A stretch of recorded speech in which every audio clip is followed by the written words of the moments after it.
10 minutitos aún de las noches blancas, casi podríamos decir que amanece. Y vamos a dedicar esos minutos a recomendar libros de literatura japonesa. Isidro. Pues mira, yo, contra la costumbre habitual de mis participaciones en el programa, quiero hacer un poco de, a propósito del tema en el que estamos, de arqueología literaria o arqueología libresca, trayendo aquí la primera edición en español del Bushido, escrito por el profesor de la Universidad Imperial Inatsu Nitobe, el Bushido, que fue el código de honor de los samuráis japoneses. Lo que llama la atención, y es por eso por lo que traigo, porque en fin hay distintas ediciones del Bushido ya en español, esta primera fue, y esto es lo que probablemente casi nadie conozca, fue introducida, traducida y pagada de su propio bolsillo por el fundador de la Legión, el general Villena Astray, que lo tradujo del francés al castellano, y donde reconoce en su introducción, es impresionante, donde él dice: y también en el Bushido apoyé el credo de la Legión con su espíritu legionario de combate y muerte, de disciplina y compañerismo, de amistad, de sufrimiento y de dureza y de acudir al fuego.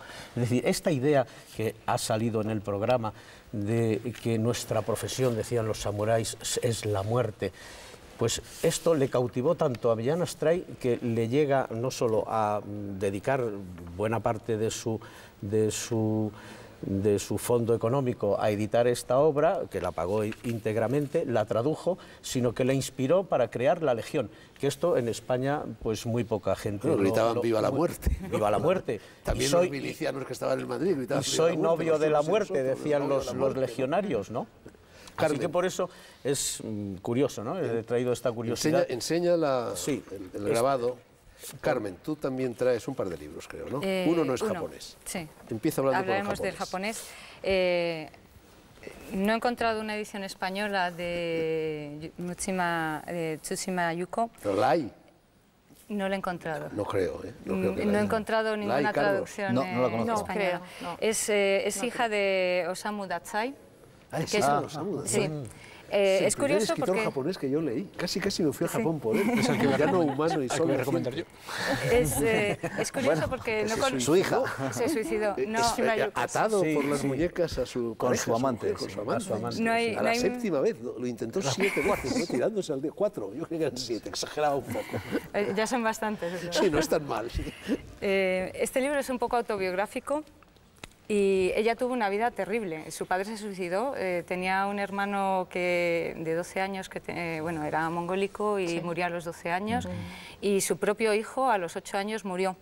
Entonces, este libro es la continuación de un inicial en el que narra la historia del hijo que murió, y aquí nos cuenta un poco toda su historia, habla del padre que se suicidó, del hijo que murió, del hermano que murió, y de la vida paralela que ella se crea para superar la muerte de su hijo. Ella vive en los sueños porque la vida real le parece demasiado horrible para ser vivida. ¿Qué edad tiene esta escritora? Pues ahora debe andar por los 60, 50 y tantos. Bueno, Carlos, luego hablaremos a ver si hay tiempo del otro libro no japonés que traes, Carmen. Carlos. Pues yo me permito recomendar a los espectadores este libro, es el Kojiki. Es el libro más antiguo conservado de Japón, nada menos que del año 712.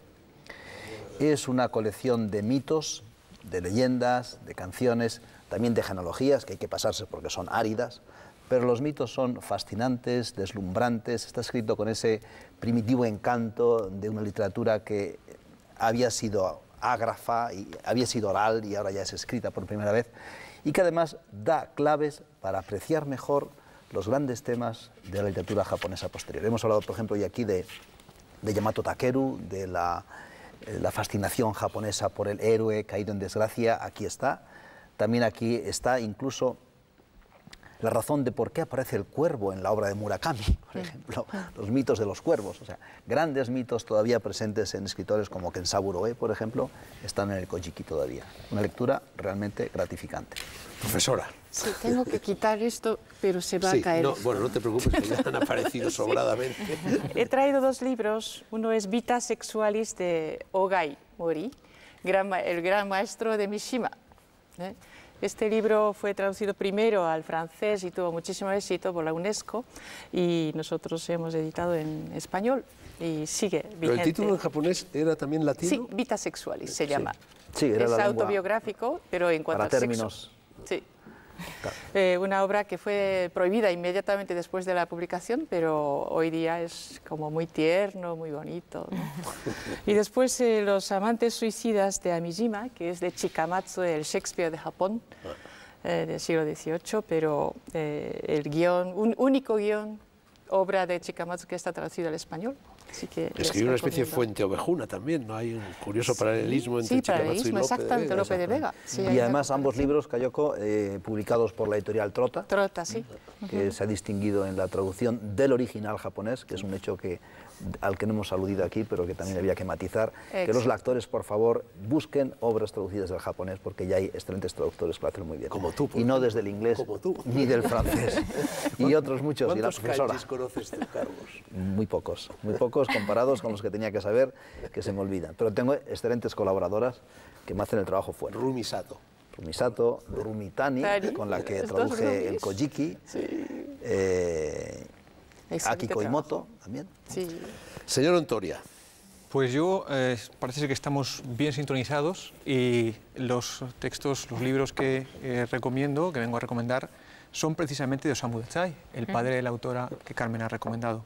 El ocaso es una obra de 1947 y la última novela que escribió, Indigno de ser humano, es de 1948. Si bien la segunda, Indigno de ser humano, es una obra...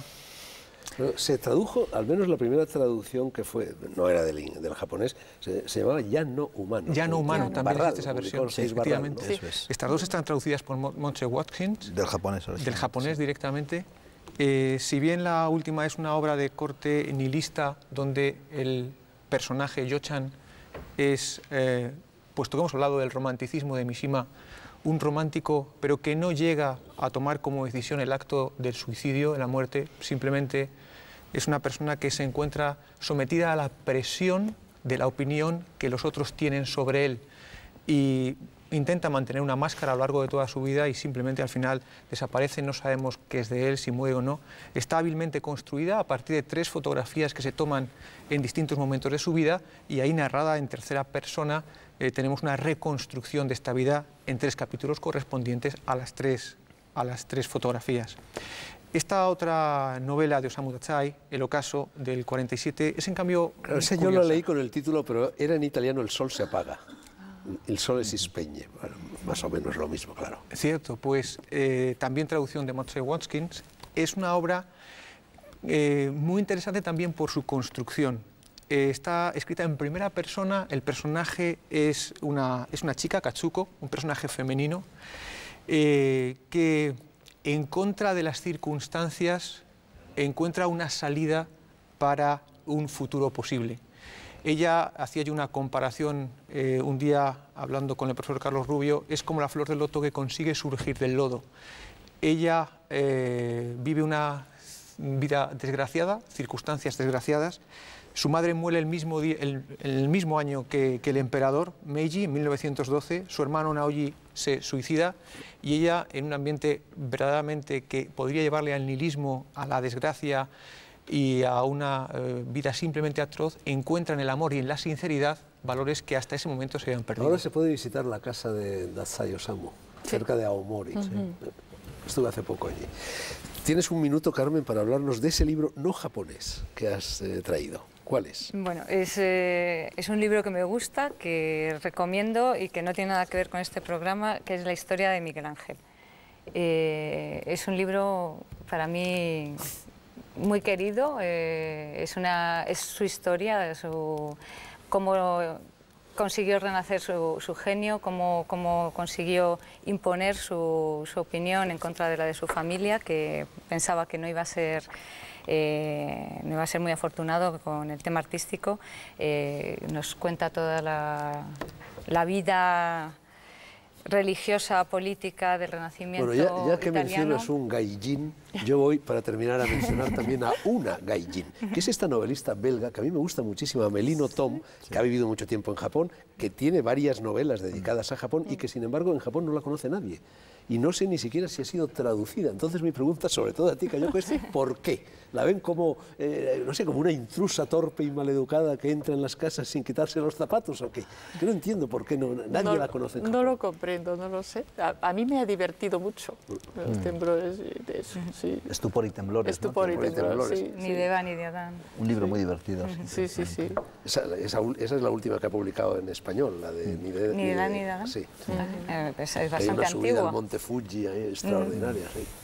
Bueno, del Genji Monogatari, primera gran obra de la literatura japonesa, Kojiki aparte, a Haruki Murakami, autor de moda. Otros hay. Hemos hablado de literatura japonesa con Carlos Rubio, Kayoko Takagi, Carmen del Campo García, Pedro Ontoria e Isidro Palacios. Domo arigato, por cierto. Hay una etimología, que no sé si es etimología de conveniencia, pero que es bastante atractiva la idea, que dice que arigato viene de los portugueses, viene de obrigado. ¿Es cierto o no? ¿O es ventrovato? Yo lo he oído, pero no estoy segura. Pero se escribe en Tendremos kanji, que se escriben ideogramas también, arigato. También, pero